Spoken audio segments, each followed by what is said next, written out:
आज हम कक्षा 7 का संस्कृत विषय का पाठ 1 प्रथम पाठ सुभाषितानी पाठ पढ़ रहे हैं।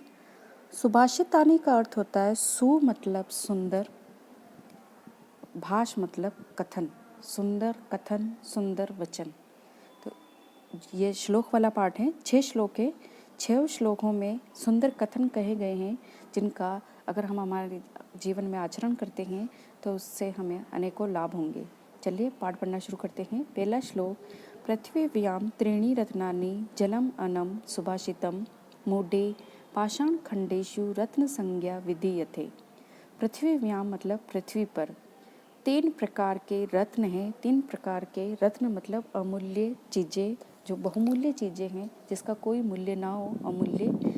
जल, अन्न और सुभाषितम का अर्थ होगा सुंदर वचन। पृथ्वी पर 3 प्रकार के रत्न, सबसे महत्वपूर्ण जो रत्न है, जो हीरे जवाहरात की संज्ञा जिनको दी गई है, वो है सबसे पहला जल, दूसरा अन्न, अन्न मतलब भोजन, और तीसरा सुभाषितम मतलब सुंदर वचन। मूढ़े, मूढ़े मतलब मूर्ख लोग। पाषाण खंडेशु, पाषाण खंडेशु का मतलब होगा पत्थर के टुकड़े। मूर्ख लोग पत्थर के टुकड़ों को ही रत्न संज्ञा का नाम दे देते हैं। वो जैसे कोई मणि है या कोई पत्थर है, जिसको रत्न संज्ञा नाम दे देते हैं, जबकि पृथ्वी पर तो 3 ही रत्न हैं, जल, अन्न और सुभाषित वचन, सुंदर वचन।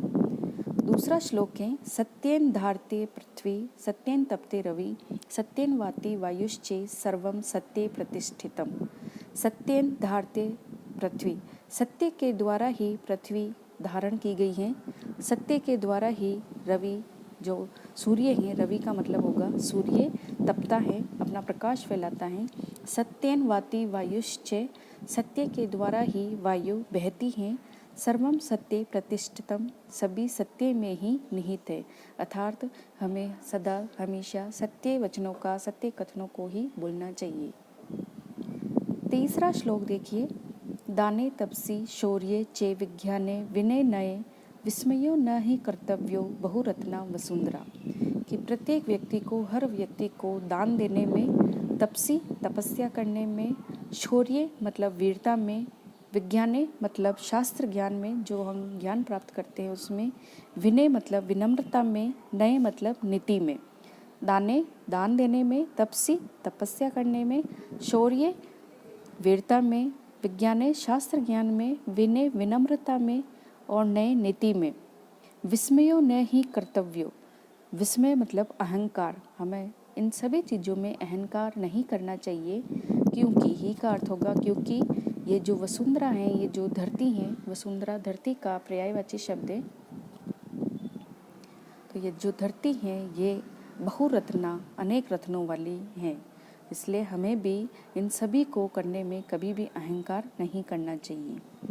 अगला श्लोक है, सद्भि रेव सहासीते सद्भि कुर्वित संगतिम सर्भिद सद्भि विवार्धम मैत्रिम न सद्भि किंचित आचरित। सद्भि रेव का अर्थ होगा सज्जन व्यक्तियों के साथ, अच्छे लोगों के साथ ही।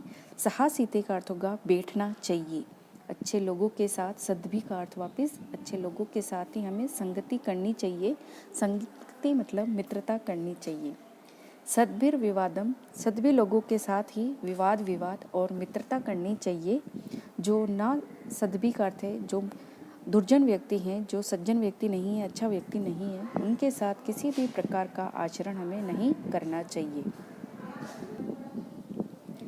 5वां श्लोक पढ़ रहे हैं, धन धान्य प्रयोगेषु विद्याया संग्रहेषु च आहारे व्यवहारे च त्यक्त लज सुखी भवेत्। धन धान्य प्रयोगेषु, इसका अर्थ होगा धन धान्य के प्रयोग में, धन के और दान देने के। धन धान्य का अर्थ होगा धन देना या दान देने के प्रयोग में। विद्याया संग्रहेषु, विद्या को इकट्ठा करने में, मतलब ज्ञान प्राप्त करने में। आहारे आहार में, व्यवहारे व्यवहार में, मतलब भोजन करते समय और किसी से व्यवहार करते समय। त्यक्त लज, लज्जा को त्याग कर, जो शर्म है, जो लज्जा है, उसे त्यागने वाला सुखी भवेत, सुखी होता है। धन धान्य के प्रयोग में, विद्या को इकट्ठा करने में, भोजन में, व्यवहार में जो लज्जा को त्यागता है, वे व्यक्ति हमेशा सुखी होता है। अगला श्लोक है, क्षमा वर्षि कृते लोके सम्या किम न साध्यते शांति खड्ग करे यस्य किम करिष्यति दुर्जन। क्षमा वशीकृते लोके, कि इस संसार में जो क्षमा करने का जो वशीकरण है, संसार में क्षमा सबसे बड़ा वशीकरण है। किसी को क्षमा करना, किसी को माफ़ करना इस संसार में सबसे बड़ा वशीकरण है, जिससे किम न साध्यते, जिससे क्या कुछ सिद्ध नहीं हो सकता। अर्थात अगर हम किसी को क्षमा करते हैं तो ये संसार का सबसे बड़ा गुण होता है, सबसे बड़ा वशीकरण होता है। तो क्षमा करने वाला व्यक्ति ही महान होता है। शांति खड़ग करे यस्य किम न करिष्यति दुर्जन। शांति की तलवार, शांति खड़ग का अर्थ होगा शांति की तलवार। यह तलवार का मतलब तलवार नहीं, शांति मतलब जो व्यक्ति शांत प्रिय है, क्षमा करने वाला है, अगर ऐसी तलवार जिसके हाथ में है, करे का मतलब होगा हाथ, जिसके हाथ में है, किम करिष्यति दुर्जन, उसका दुर्जन मतलब बुरा व्यक्ति कुछ भी नहीं कर सकता। अर्थात जो संसार का सबसे बड़ा वशीकरण है वो है क्षमा, किसी को क्षमा करना, किसी को माफ़ करना। और इस प्रकार शांति प्रिय बनकर हमें लोगों को माफ़ कर देना चाहिए, जिससे दुर्जन भी हमारा कुछ नहीं कर सकता।